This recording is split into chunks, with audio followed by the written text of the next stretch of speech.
Welcome back to another exciting episode of Life in Cyber. I'm your host, Josh, the handsome one, which John took out of the script earlier. And today I'm joined by Kenny, Shannon, and John. In today's episode, we'll cover tech news, industry news, the Kroll data breach. That one was an interesting one. Who is at risk? Who will take the blame? Today's spotlight, cybersecurity in Hollywood, decoding cybersecurity portrayals in the media. And John's got a nice story for us for the balancing act. And I think Kenny's doing tech recommendations today. Let's get this thing started.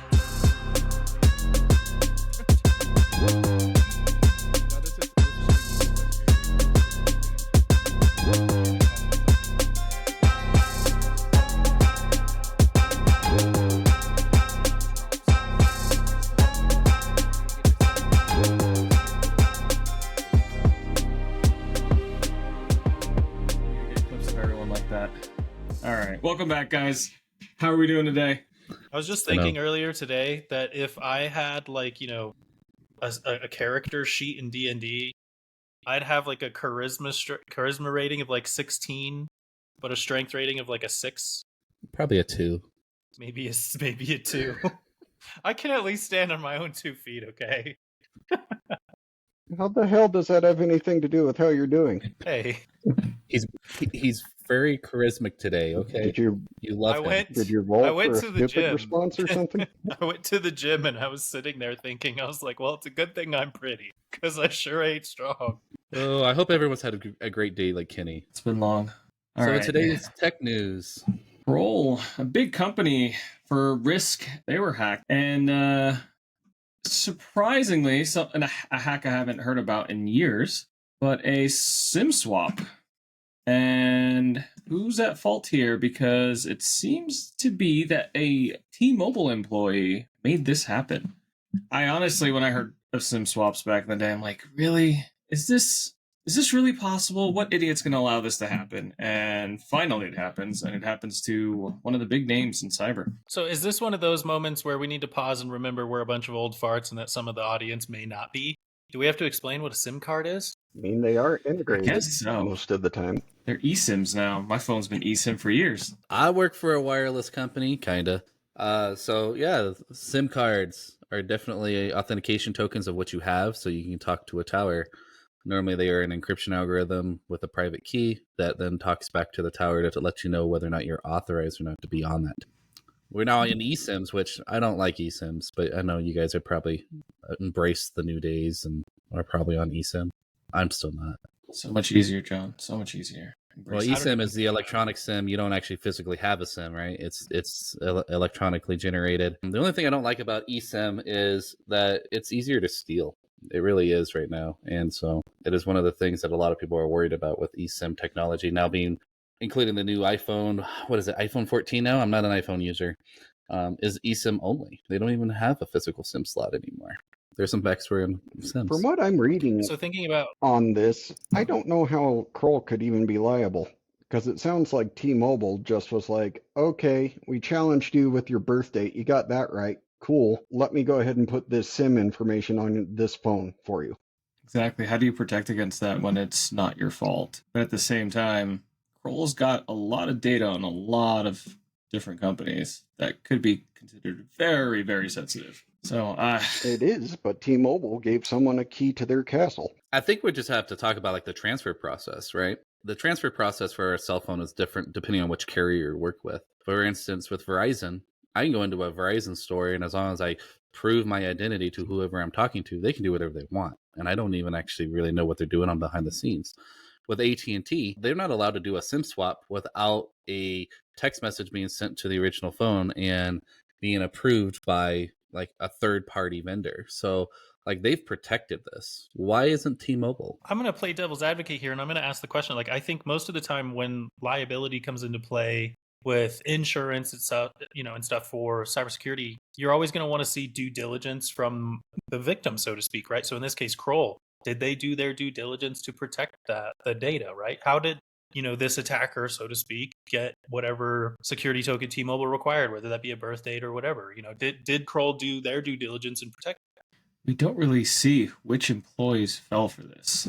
So it's kind of hard to tell. Were they middle management? Were they a SOC engineer? Who had their number stolen, which it seems like maybe that's what allowed them to MFA in, but who's really using SMS MFA still? I think we've all moved to something either code-based or authenticator app push notifications. Yeah, I was actually going to ask you guys, tell me more about this breach, because I'm not entirely sure. From what your guys are talking about is all about the SIM card, about the SMS. So are you telling me that the MFA was all an SMS authentication? That's how they got into the Kroll network? Fortunately, there's not that much data on it outside of the fact that it appears that, yes, they were using SMS-based two-factor. That's interesting to say, because I know a lot of us use other authentication practices, right? Like Okta and Google Authenticator and other authentication services. I know some of you guys are probably Microsoft shops and do it that way as well. But with that said, those are rolling keys. Those are a little more secure. But I've heard a lot of people talk about passwordless, right? Like, do you even know what your password is? Oh, I don't know my password. Okay, do you have your authenticator? I don't know my authenticator. Okay, do you have your SMS number? It always goes back to, there's a fallback, a fallback to a fallback. Like, how many of our systems probably still use SMS on a fallback if we really wanted them to? And that's valid. I have 2 fallbacks for my corporate account. SMS isn't one of them, but if I didn't have the other options, it probably would be. I've definitely worked at places that the general employee population are resistant to installing applications on their phones. It's one of those where, if we don't provide the phone for them, should they have anything work related on it? I think that's a fair question. And that's part of why we do SMS in some of those types of companies or some of those areas. But I also think the risk is lower in the sense of the type of data that we're trying to protect is different. It's not like a place where we've got HIPAA compliance or DoD level, like NIST 800-171, anything like that. And when we do have those, then we try to enforce those types of things. Yeah, it's kind of a different, I don't know. I've seen different situations depending on where you're working and the type of work that you're doing. But yeah, I still see SMS pretty much all the time, just not necessarily at the bleeding edge of tech companies. A lot of the places that I work with didn't even start doing multi-factor authentication until 2 years ago when Microsoft started requiring it. I also saw a shift in cyber insurance requiring it as well. If you want coverage, you need your MFA set up. Otherwise, we're not covering you. And that's huge. Yep. Someone pushing it outside of, obviously, government, which moves too slow. And they increased their rate. And so thinking about the Kroll attack, if we're talking about SMS kind of being the weakness in that breach, what is the difference between, a SIM card and an eSIM? Is the eSIM still riskier in that situation, John? It's going to be about the same. The only thing is you still need an insider. Somebody needs to push the buttons. I can't do it by myself. Let's say I wanted to take, Josh, your number. I would have to talk whoever your carrier is into being like, I'm Josh, here's my new phone, push it over to this, and somehow get some answers right. And so being a SIM or an eSIM really doesn't change the game. The game is still the same. I think it's going to be those added practices for the carriers. How do they do an extra level of authentication and verification before they do stuff like this? And how do they train this? Because as you look through it today, most of the people that are working in the T-Mobile shops, Verizon shops, are making $15 an hour and they've worked there for 2 months. Do you think they really know what they're doing? They're easier to work around the security practices. They're probably far better trained in sales than they are around protecting customer data. Did any of us know what we were doing when we were in high school or college? I knew everything, Kenny. Come on. What kind of things did we get into? I don't think we need to go into those conversations. I'm saying we've definitely done some shenanigans. And so if we can do some shenanigans at that age, I don't necessarily think you should underestimate a T-Mobile salesperson, right? You have to always assume a zero trust model when it comes to cybersecurity, and that includes your own people. Right. Trust no one. So if you're Kroll in this situation, how do you come back? How do you react in this case? Well, I hate to say it, but you pass the buck. It's like, hey, this is T-Mobile. Obviously, they're very well versed in risk, and I'm sure they have people reviewing this, and they'll have ways of saying, all right, here's where this went wrong, here's how we fix it, and we just let our clients know. Here's what we're doing to avoid this in the future. Here's what we believe happened and how it went wrong. But here's our remediation steps. So what are those remediation steps, right? If you're saying pass the buck to T-Mobile, is the remediation step like, we're going to sue the crap out of T-Mobile? I'm not so sure you could, right? You've got to go in and start saying, like, guys, we got to stop doing SMS, right? Yeah, and I think that's what they'll have to do, right? It's like, we're not using SMS anymore. We're going to require an authenticator app of some sort, or we're going to require, YubiKeys. I've played with them myself. I've been using them a little bit more and more every now and then.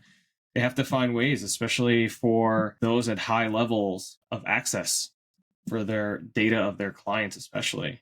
And I think a lot of it's going to come down to the clients pushing on them as a third-party supplier and third-party supply chain, because that's their supplier of theirs. They're supplying a service, but they're supplying something to them in which they have access to data that is very sensitive to many of those clients. So, thinking about it, would this be a good opportunity for employers to start providing cell phones to their employees again instead of allowing them to use their own devices?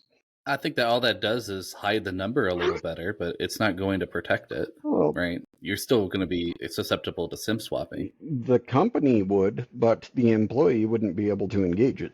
I think it gives you a little bit more control with things like MDM, mobile device management systems, but it increases the cost dramatically, right?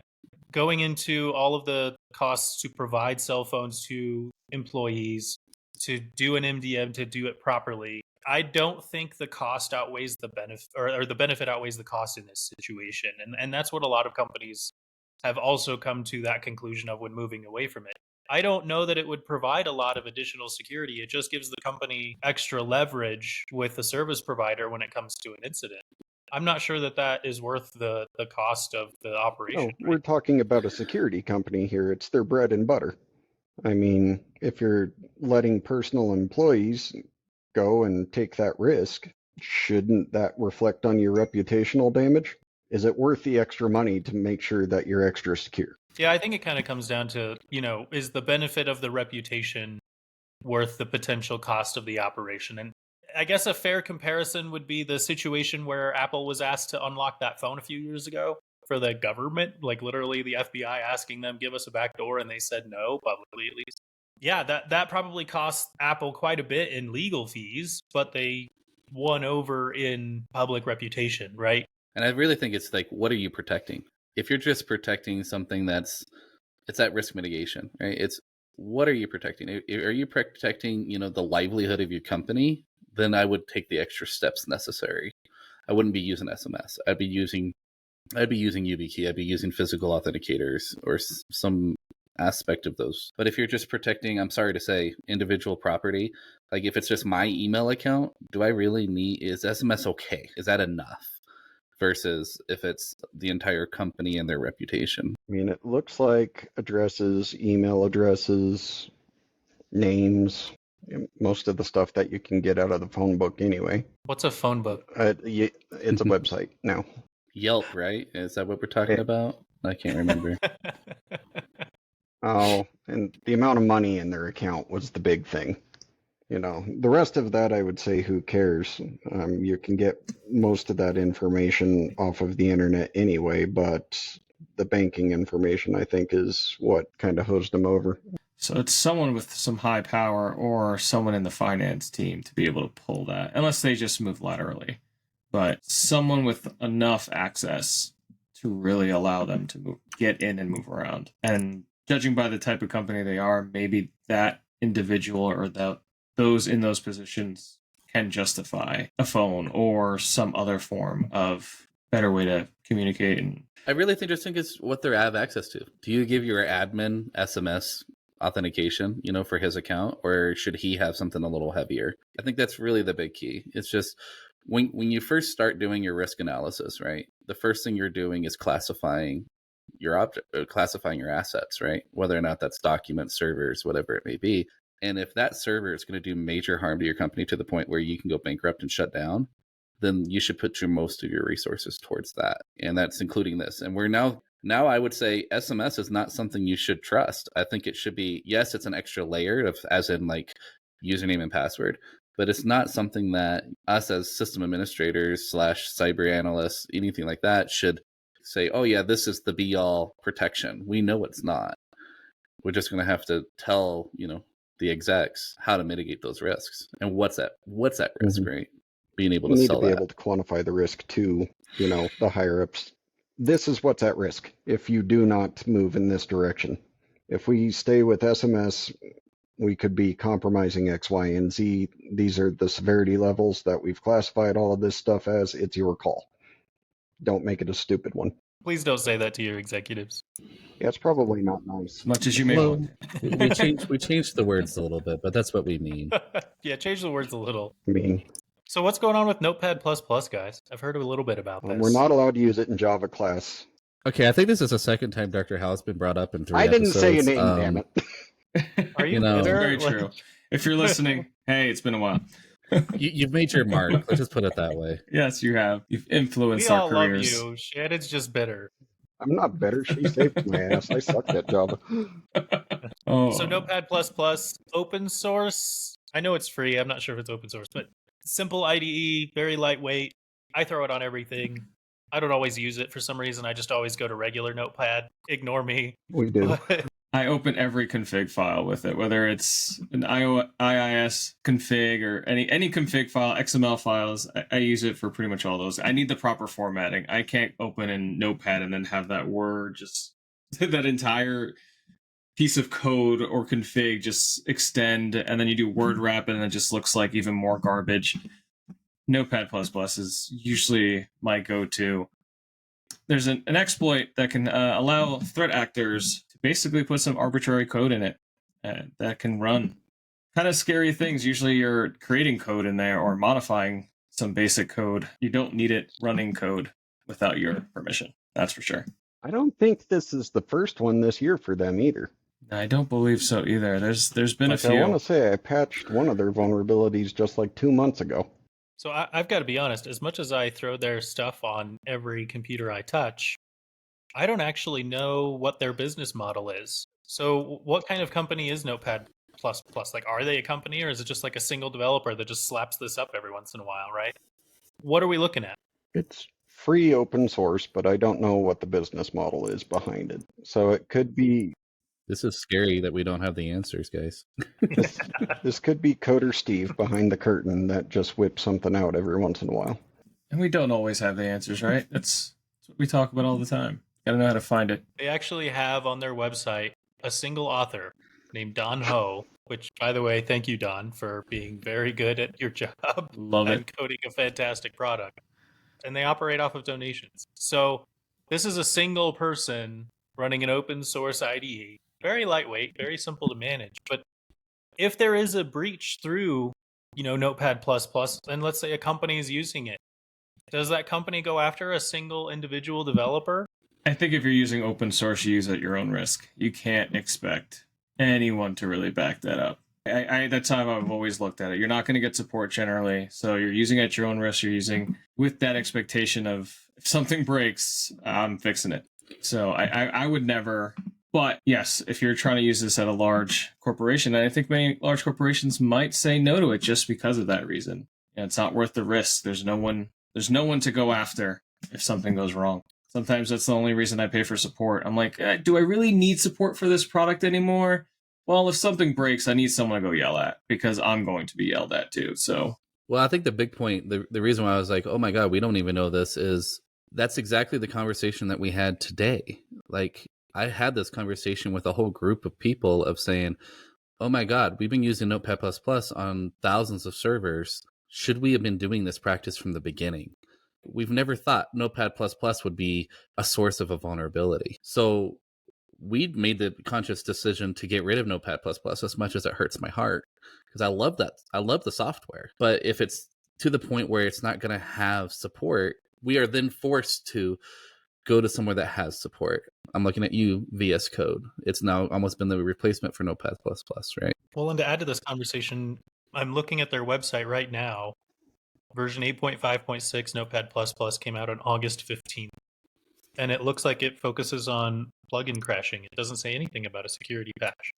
And so this kind of brings up that same point of, do we trust this open source application and that it will get patched in a timely manner? And I don't know about you guys, but my model for hardening is keep everything as minimal as possible. Have a minimal footprint. Don't add anything that you don't absolutely need to the system. And So don't put PDF reader on all my servers? no, don't do that, and don't do, God, avoid Java and Notepad++. Well, wait. Java's too expensive now, guys. No, we can't go there. That's a whole different topic. It's free. They won't worry about it. I actually have an adjacent topic that I can bring to this as well. Is, John, you were talking about we have to make this conscious decision to not put Notepad++ on our servers. I've had similar conversations, and this may be a slight tangent, but I do think it's related. So if we want to save it for later, let's save it for later. But we've been talking about things like code, scripting code, right? So one of the things we have is a mixed environment. We've got some Windows servers, we've got some Linux servers, and we've got different flavors of Linux. And in some cases, we do Red Hat for the support. In some cases, we don't for the compatibility of a different product that we're trying to target, right? And a lot of the cases, one of the things that our sysadmin team is saying is, we all know Python. Why can't we do Python in our scripting? Why are you making us learn Bash or Batch or PowerShell or whatever it is? And there was this conscious conversation we had to make of, well, do we focus on not requiring so much professional development for our sysadmin team, or do we focus on the security and stick with what's native in the operating system? And me, as the decision maker in that situation, I focused on the security and stayed native and said, if you need some extra professional development time, we'll do that because it's worth it. As much as we all love Python and such, I don't want to have to patch every single server when there's a vulnerability there. I'd much rather decrease the impact if there is a problem there, right? Have you all had similar conversations, discussions, issues come up in your areas? I have in healthcare, and unfortunately, it is because healthcare is cheap. So we use a lot of the lowest end products that we can, and that means that we have to end up supporting multiple different runtimes and multiple different versions of code on a bunch of systems. We can't standardize, and it's unfortunate. I run into very similar situations. You know, being part of a software development company, at least that's the primary business of our organization, we run into clients that are bringing us software that's extremely old, and we generally have to run some version of it, whether it's to pull out data from their database or just to get an idea of what they were running and what they're trying to fix, the pieces they want to save. So there's times where we've had clients come in, it's like, oh, this only runs on Windows XP. And I'm like, what am I going to do here? What am I going to do here? And generally, it just comes down to, I'm going to segment the living crap out of where this thing's going to live. I'm going to have it in its own environment. And it's only going to be on when we require it. I'm going to keep it off every other time. But we run into the situation where, yeah, we're going to run into that. And I've had a similar conversation recently with another application that we run for a current client that is constantly popping up with vulnerabilities. And then every time we upgrade, it's like, oh, now I have to change the way the reports are generated because they made other changes in the meantime. So we run into this, like I said, constantly in software. And it could be frustrating. It could definitely be frustrating. You know, we've moved a lot of it into the cloud. We kind of push some of that risk over, but that's shared responsibility. So there is still pieces that we have to worry about. But it could be very time consuming to maintain that. I really think that's the takeaway from this Notepad+, vulnerability, right? Is like, as security experts, we do need to sit there and say, yes, we cannot be secure 100% of the time, but what can we do with the risks and how do we mitigate it? And whether or not that is islanding it off or being able to have the ability to turn off a server, lucky you. I would love to be able to be like, you know what, we're just going to turn that server off until you need it. I've never been able to do that. But I think that's really the takeaway here. It's like, okay, I would love to go down the road of minimalistic approach where, like, Shannon, you were talking about only putting the stuff you need. And then when you can't, just mitigating the risk. Air gapping, putting firewalls between, turning it off, putting it on its own VLAN. I don't know. There's so many different ideas, right? There's so many ways that you can mitigate risk.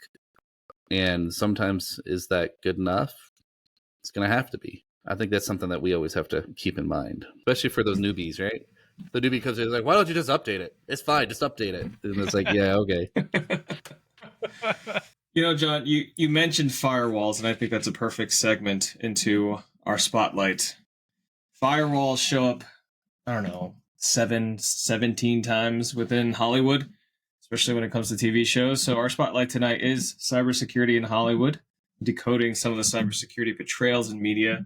I know I, for one, struggle watching certain types of shows. My wife will just stare at me and watch me as I just fidget and just kind of get angry at these amazing hackers and getting by the 17th firewall in the last 5 minutes. And I just go, God damn it, this isn't real. And I have to walk away. You heard it here first, folks. There's only 17 firewalls in all of Hollywood.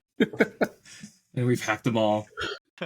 I think some of my favorite ones are exactly that. Is like thinking about Hollywood, which one's got them completely wrong, and you love those. I know I could just see it, Josh. I mean, now I just want to sit down there and watch CSI with you. Like, let's just go watch some CSI.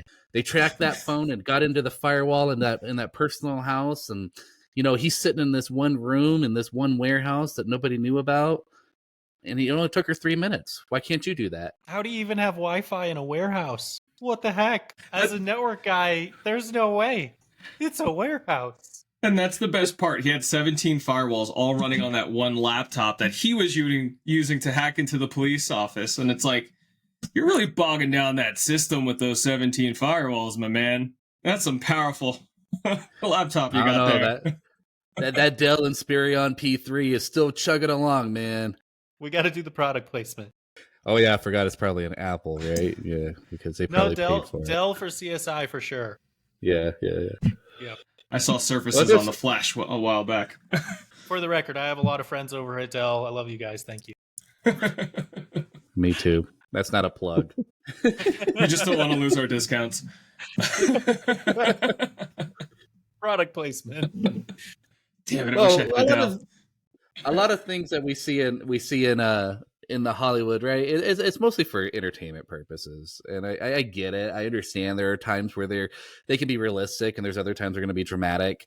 And for the people who don't know what they're looking at, maybe the dramatic is funner to look at. It's like why should I look at somebody really truly hacking into a system?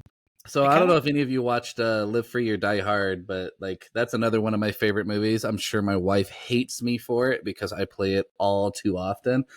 And it's a story about a John McClane, of course, the guy could never die. I don't know how he's still alive. He goes around and he's getting this hacker dude. And of course, the hacker dude is portrayed as this 18-year-old kid who, is selling, pirated movies out of his apartment. And it's interesting to see that there's a whole bunch of this stuff where they're making fun of things like they call people by their gamer tags and stuff like, hey, go talk to Warlock. Warlock's got the access into it, and and he hacks into cell phones and they blow up factories and all this other stuff. What about movies like that, that are just like fully immersed about the hacker mentality? What do you think those are all around? To be fair, in 2007, I think we all called each other our gamer tags. So they were actually with the times at the time. I still do. Not one of you has called me Crazy Vagisil. I was trying. Are you still going by that? Can we please change it? Oh.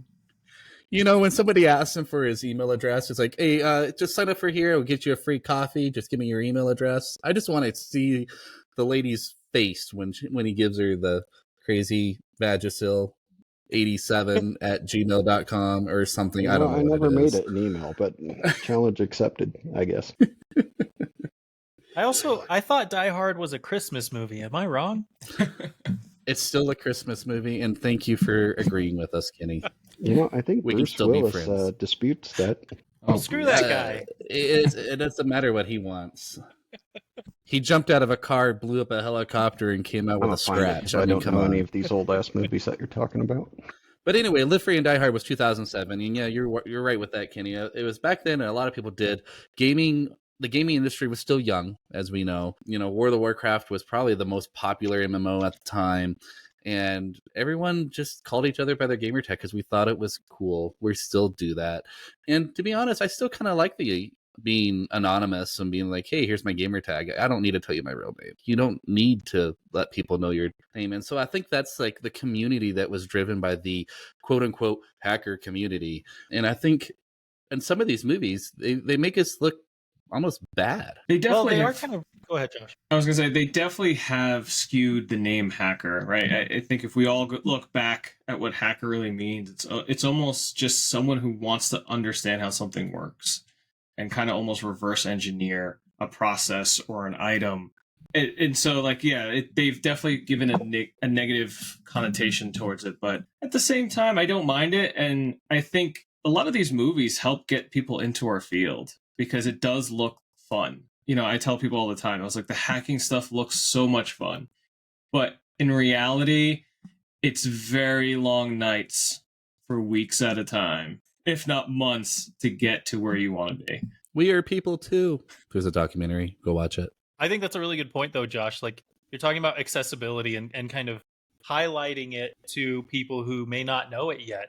And if you think of kids or teenagers, you know, young teens who are like just starting high school or in high school watching these types of films or shows, thinking about what they want to be in the world, and they're starting to see these types of representations, right? This is a great way to get them interested in like STEM topics and wanting to learn about cybersecurity and stuff like that. So I think that point is incredibly valid and actually kind of makes me feel a little better. Like, I know we all make fun of it, and we always have a rule in cybersecurity. If you call them a hacker, you're an idiot. You know, we don't ever say that. Nowadays we say threat actors or whatever it may be. But using the term hacker usually means you're not in the cyber crew, so to speak. But quite frankly, who cares?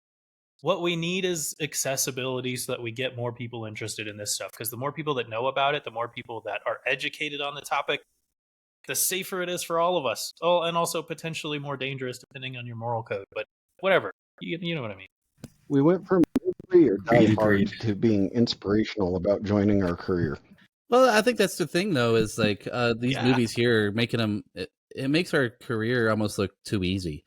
And if I'm watching this movie and it's like, man, they broke into that in 3 minutes, I want to be able to do that. Is that really realistic? Are we really presenting the right picture?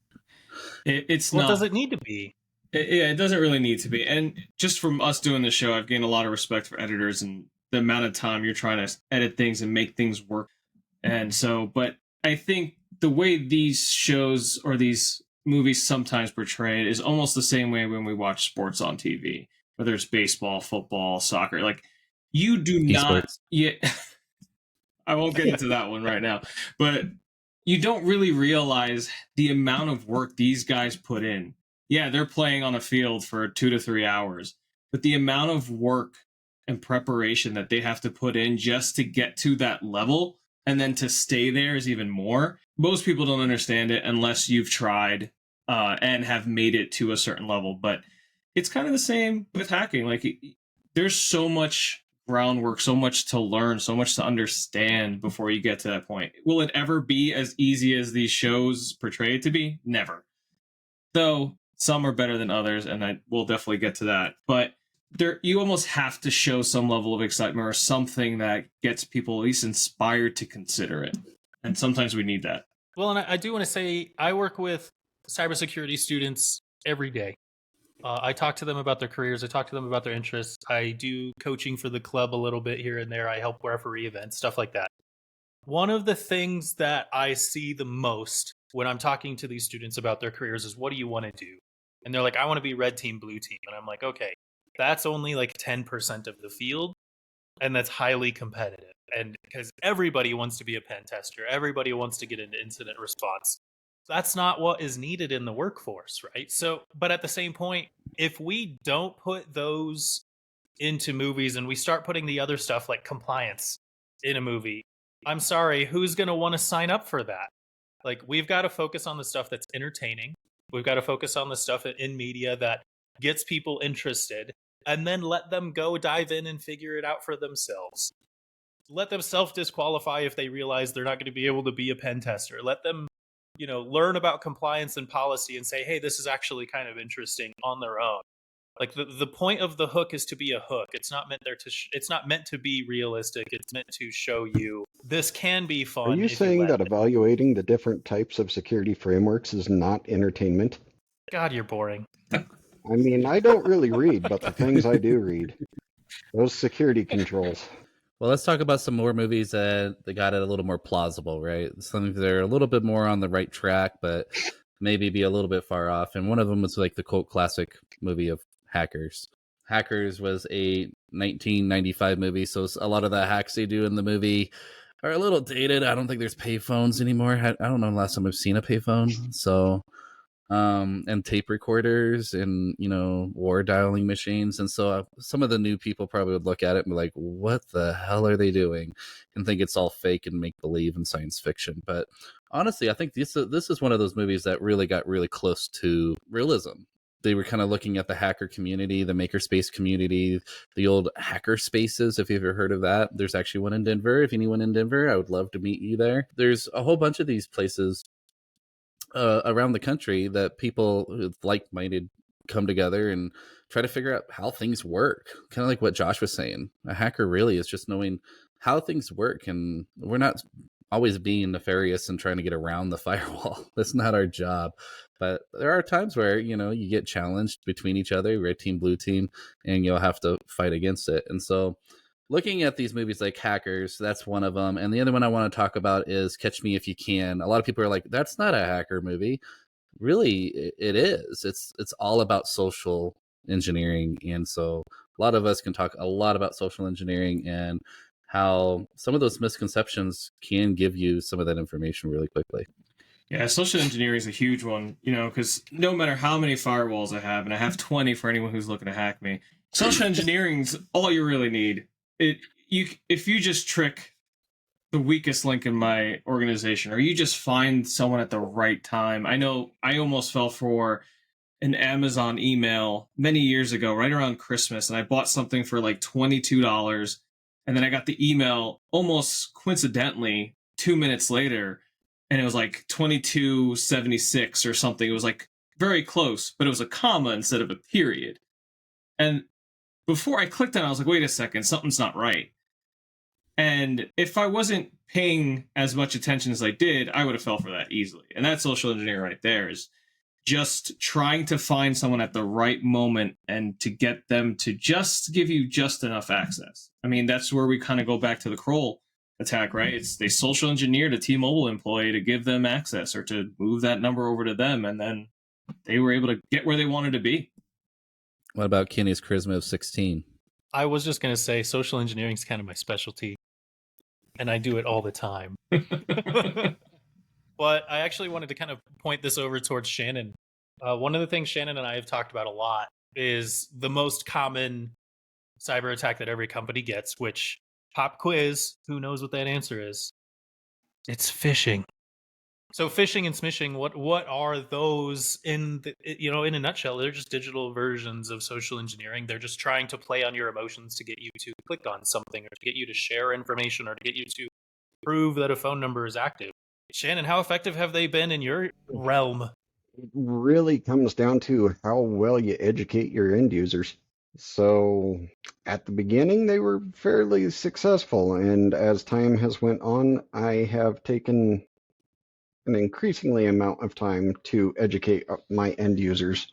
So as they're sending me legit emails now asking me if they're phishing attacks or not.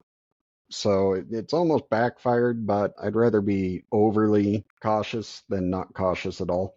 Personally, I social engineer people all the time, but it's at restaurants and it's normally to get free desserts. So I don't know. I don't know what charisma. Is it always your birthday, No. Shannon? No, always your birthday, the isn't other day there was a girl at McAllister's and she just happened to be by the register and she was restocking the brownies, I think. And she paused and just looked at them and I walked up to her and I was like, "You're deep in thought about thinking about giving me about one of those brownies, aren't you?" And she just died laughing and she's like, "Yeah, here." And I walked away. I think my record is getting 3 desserts at a restaurant the one time. But you brought up a valid point, though, in the sense of the only way to combat against social engineering is to educate people. And there are still a lot of people in the world that are not very familiar with the tactics. And quite frankly, a lot of them just don't care. There's a lot of that out there. And how do we deal with that?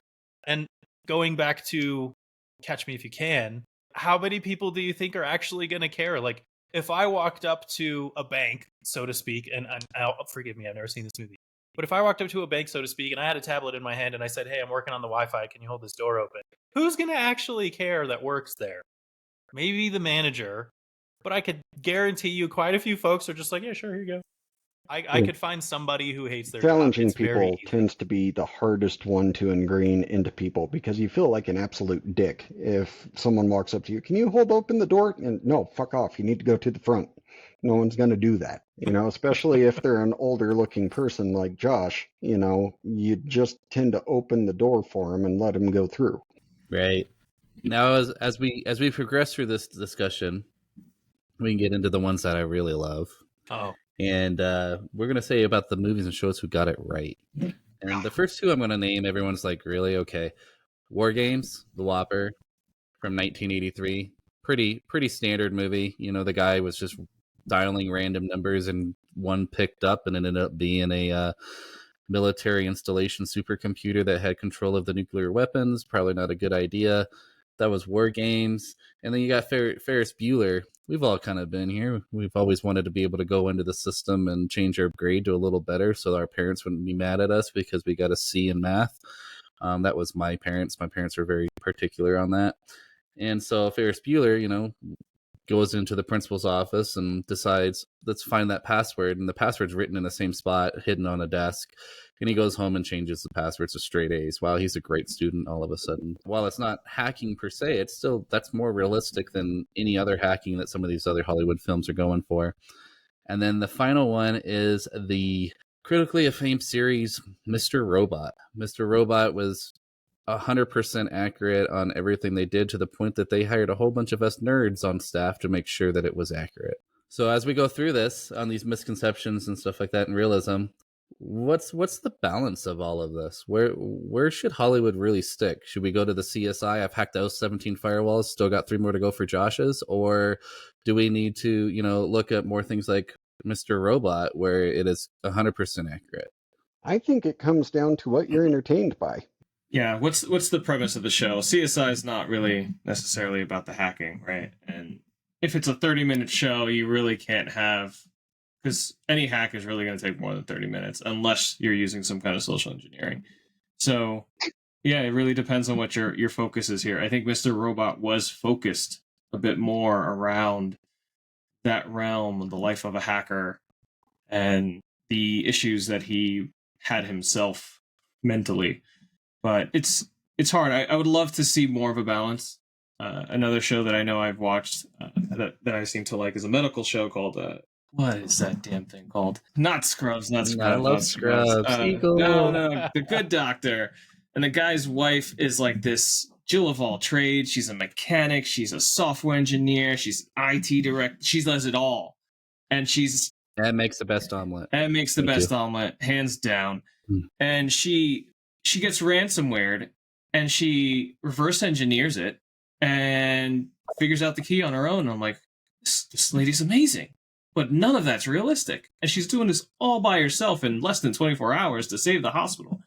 And I'm just like, at least have a team with you. Make it a little more realistic and show like 5 guys working on this, instead of like, I got this all by myself, sitting in the server room on the floor. I was going to say, so she was the one who actually ransomwared the hospital then, right? Because that's the only way that I can see this being plausible. Why'd you have to mention 5 guys? Now I need some fries. It's a medical show. No, I want to talk about the Mr. Robot concept really quick. In the sense of what I really like about this one is kind of showing some motives, right? A lot of folks that understand, like in the general populace that aren't necessarily techie or nerds or whatever, they understand hacking as like people who are trying to do it for personal gain, do viruses to take things down, or mostly, how do they get money out of it? Ransomware is known for that. The most famous one is that one person who hacked and said, I'm going to take 1 penny out of everybody's bank account.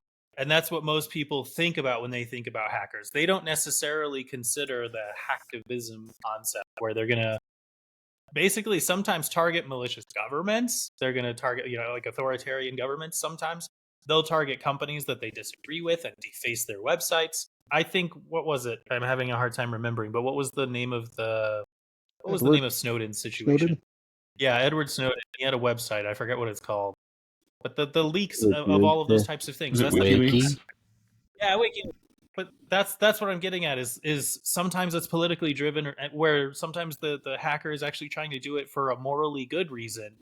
However, they may be working against a company or a government and putting themselves at a great deal of risk in order to reveal those types of things. So I don't know. I'm a big fan of kind of highlighting that a bit and showing more like, hey, the motivations can be all types of things, because these hacker people aren't just nerds in your basement. They're people who actually like have motivations in the world, and sometimes they actually care.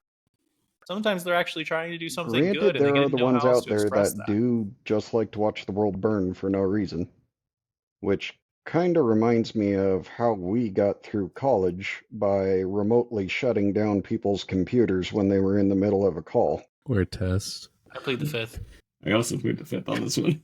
I am a hacker, and this is my manifesto. Give I'm them going to 5 stick with seconds that. to run shutdown-A if they didn't get to it. And I think that's the point, though, is like, as you keep coming back to, is we are humans too. I mean, I like to say that, coin that phrase, because there is a documentary about hackers, and that was really the hacker coin, was we are humans too. It's just people who like to know how things work, when they want to see how things, tinker, and sometimes we get a little off the side and we want to see if it's possible. But most of the time, the hackers themselves are the ones who are protecting us. They're the ones who are doing the day-to-day job, protecting your hospitals, your systems, everything on that.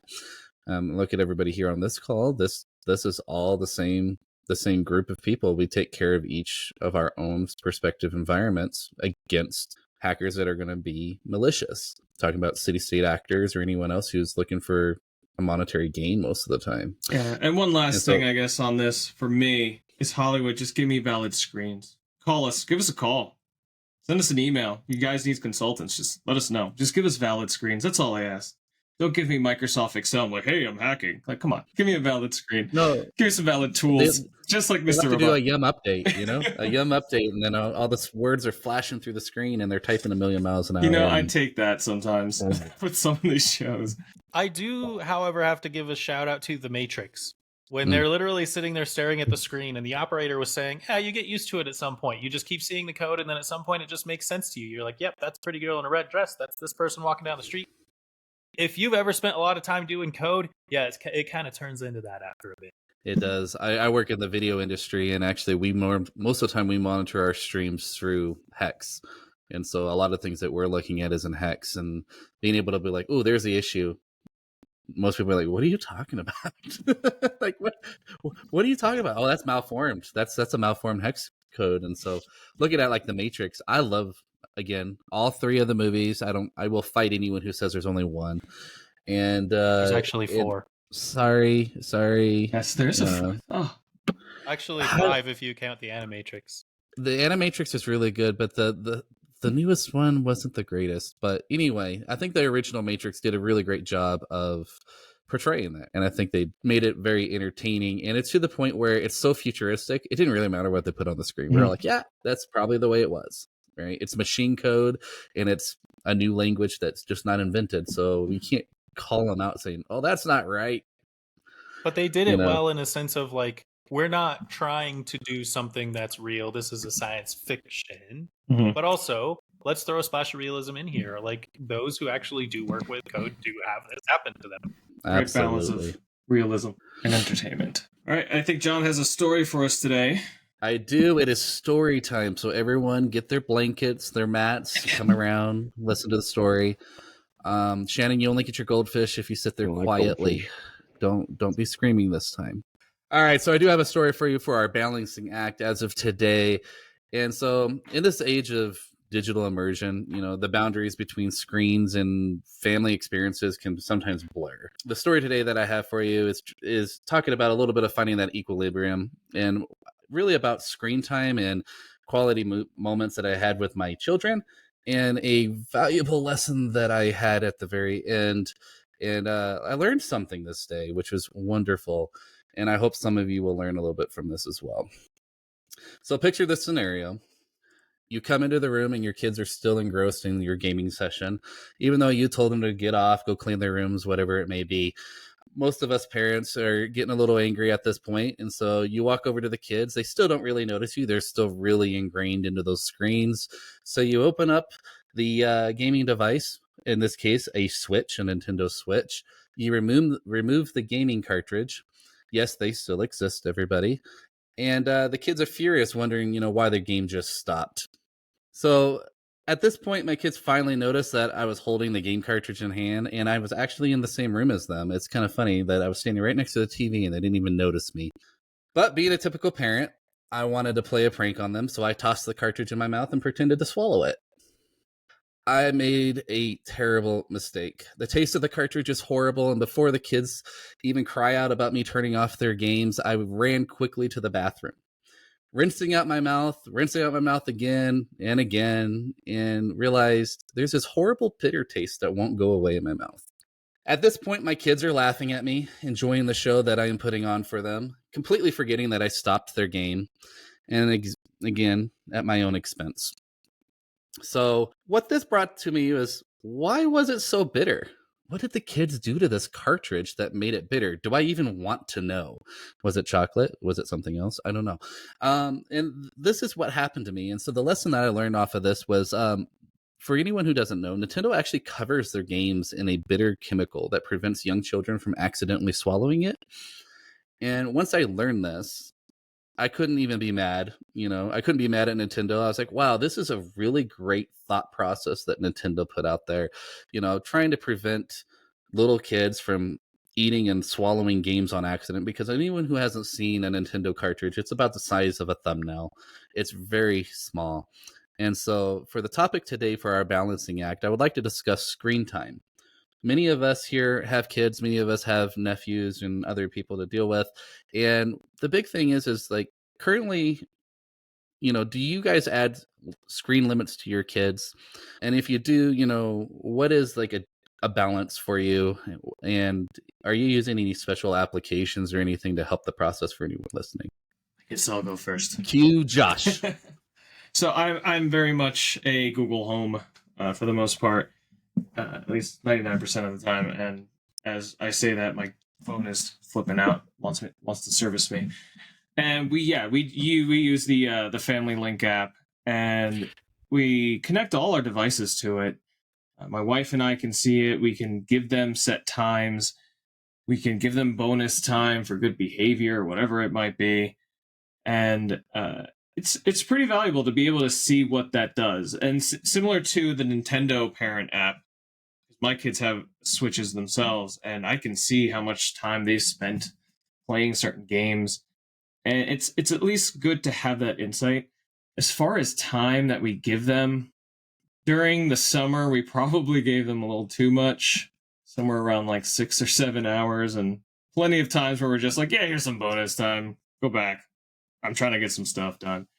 But I would say during the week, we actually do not allow our kids to use their electronics from Monday through Thursday. Once the weekend comes, they're more than welcome to. And even then, we try to limit it to about 4 hours. But yeah, during the week, it's a focus on school time, and we'll give them time on days off, like Labor Day. Pretty bad example, but Labor Day, we'll give them time. We'll give them time for Thanksgiving, which lands on a Thursday. But generally, Monday through Thursday, it's 0. Well, how do you handle the little one first? Don't they just want to sit there and watch Bluey all day? Well, that's something we'll watch with them, or at least sit next to them on the couch watching. So that time's a little different. We limit more the kids that can go hide with the tablet, or play Roblox for hours upon hours, which they've done this entire summer. You. Yeah, I'm sorry. We were all laughing because we're 12, and it turns on my air conditioner, Shannon, and it turns it off for me, and turns off lights, and then turns it back on. Yes. Mm. And if you tell it's sexy time, it makes it all nice and red and play some music for me. Okay, that's TMI. All right. So what about the devices that the schools give your kids? I don't know about you guys, but my kids come home with iPads now. They don't have books; they have iPads from the school. How do you control some of that? So my kids get Chromebooks, and funny enough, we learned this one night because my eldest loves to read, and he wanted to actually do some reading at night, and that's generally where we allow our kids to read. We gave him little night lights, and we'll tell him like read for a half hour right before bed, and he tried to read on his Chromebook and he couldn't. So there was actually limitations based from the school that said, hey, your time is cut at 6 p.m. In this case, it might have been the app itself because of whatever licensing they had, but that kind of gets cut there. And they have a lot of those controls based in there. Our kids really don't use those devices as much as they use their own. So I have to counter that a little bit due to the fact that my kids are the same way. And I do lock out their phones. I do monitor all their devices, almost to the point of overkill, probably. They probably hate me for it. But at the same time, kind of a proud moment / a not proud moment. My kids then figured out how to play Fortnite on their iPad, and this was a school iPad, which then went around everything that I did. And so I don't know if you guys have come across this yet, but that's something that I have is like they'll find other devices to use, right? And how do they get around Fortnite that? online. So how do you control that? Excuse my ignorance. They're a local player. Yes, it is. Going back to the Google Home that I have, I also have their Wi-Fi, so I can actually bundle their devices all in one set of device group and just say kill all internet to those devices. So if they pissed me off and said, hey, or I'm just going to go use these other devices and I've told them not to, I could easily go in there and like turn off all internet to those devices and they're done. It's kind of last resort. Hopefully, and I think I've only had to use it once. You're much nicer than I am. It's the backup plan. Wife is watching a song I don't like, kill the internet. Watching a show I don't like, kill the internet. It works on my TV. Come on, Shannon. Happy wife, happy life. Yours. So how do you Shannon? You've got this as well. You've got younger kids not actually. Quite there yet, how are you honestly, handling screen that's time why with I your asked children? more about like TV time because Peyton is just getting to the age to where she has to sit down and do homework. So trying to keep her focused on homework while letting the mutant of the family run the TV for however long until he falls asleep is a challenge. It's like, what border am I between bad parent letting them watch TV until he falls asleep and good parent? Right. And I think things have changed. In the past, when we were children, watching TV 8 hours a day was that's not unheard of. We weren't supposed to be doing that. Of course, the parents were like, all right, go outside and play, right? That was their number one thing. But I think things have changed a bit now too. So is that new balance? That's a shoe. Is that new balance something different? Is that something that we're going to have to deal with? Because we're not even talking about cyberbullying or what websites they're actually accessing and what content they're accessing. Just talking screen time in general. Is there a balance between allowing them to sit there on a screen 24/7 versus saying, no, you need to start entertaining yourself? So I don't have kids myself, but I do work in education. And at one point in my career, that included primary education. I used to kind of manage an IT department for an elementary school. And some of the things that we discussed were things like, should we use e-readers instead of traditional books? These were conversations among teachers all the time. What do we do about the Children's Internet Protection Act? And what do we do with students who don't have internet at home? Because a lot of the students that went to our school came from, economically disadvantaged families. And so there were things that I was working on, like providing tablets, providing hotspots through like internet service providers. So that way we could provide like those types of things to those students. And yet I ended up having to roadblock it because we couldn't make it compliant with Children's Internet Protection Act. And I would say the same thing to parents is like, if you can, try to make sure that, you're managing that screen time, but you need to also kind of consider what kind of content they're seeing. And I'll at least kind of plug the solution that I used to leverage a lot, which was OpenDNS. Don't focus so much on the device itself, because you're right, they will get their hands on another device. They'll find another way. But if they still have to connect to your Wi-Fi and you've got control over that DNS situation, you can control whatever they're accessing. And it's a pretty robust solution. But I do want to say screen time is not a great way to help the mind develop. So the younger the student is, or the younger the child is, the less beneficial that screen time can be during their time of their fastest and greatest development, right? There's so much more like sensory things and more physical activities that you can do to help their brains develop better. So I'm a big fan of definitely controlling that screen time. How is a whole other question. And I would say do what we used to do. Get them interested in other things. And I do work with Shannon a lot, whenever his kids are around, saying like, let's take them outside and let's, find other enriching activities to do. He makes Peyton scoop poop. Great. That's an enriching activity. It's a thing that gets them to learn. But also one of the things that I try to do whenever I'm sending gifts or stuff for like Christmas or birthdays, I don't give toys. I give experiences, right? So I focus on things like what's a project we can do together? What's an experiment we can do together? Can we do, the good old fashioned volcano stuff, like anything that gets their mind enriched. And so that's one of the things that I do kind of help the kids get away from screen time, is to show them that you can have more fun things that aren't the stuff that you see all the time. Yeah, and I don't want to get too much into future episodes, but we have a few of these planned, and some of the episodes that we were getting into was talking a little bit about, that balance even as a family, playing video games together as a family versus just letting the kids be on their own and teaching them the boundaries. And so I now have teenagers. I'm getting old, and these teenagers have learned throughout all these ages. We've always had computers in every one of their rooms. Now, with that said, it's kind of funny. I'm that house that has one television. It's in the living room. There's 5 computers right now, that desktops in the house. Everyone has their own. And so it's kind of like a different aspect. And so at a very young age, I tried to instill them internet security, internet privacy. There's been many times where I've heard my kid tell somebody on Fortnite that he's, a homeless guy playing on the McDonald's Wi-Fi under a bridge. And it just makes me laugh. I love it.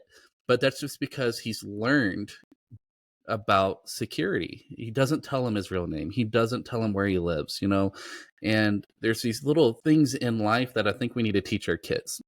Only looking about screen time as well, it's like there is still going to be a balance there. Like, how do we get them into sports? How do we get them outside? How do we get them to say, hey, let's just go on a bike ride?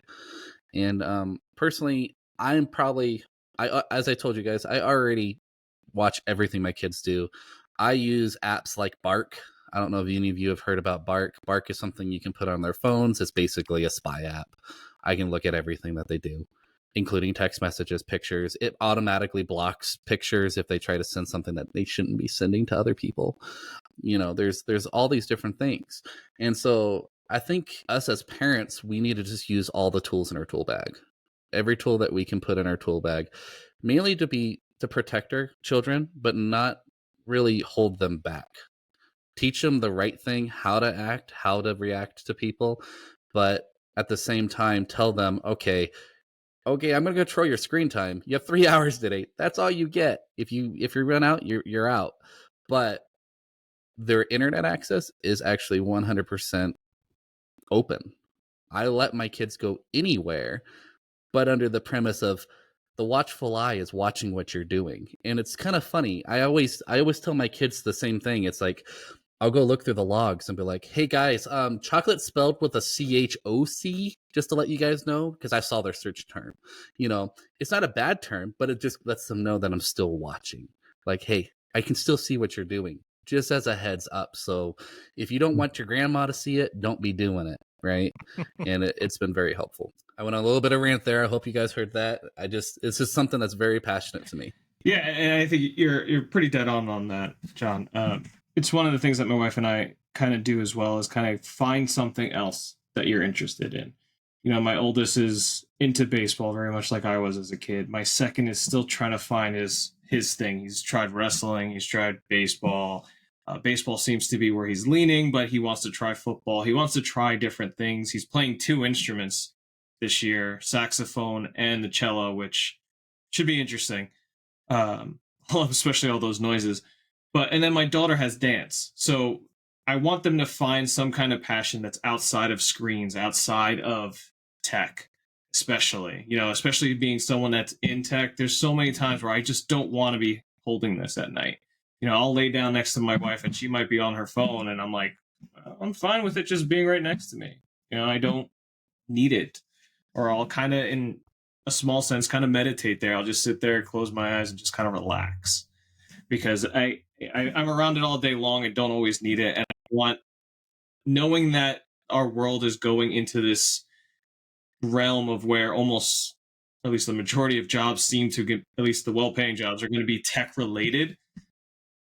They need something to be that separator, something to kind of be like, here's my side passion.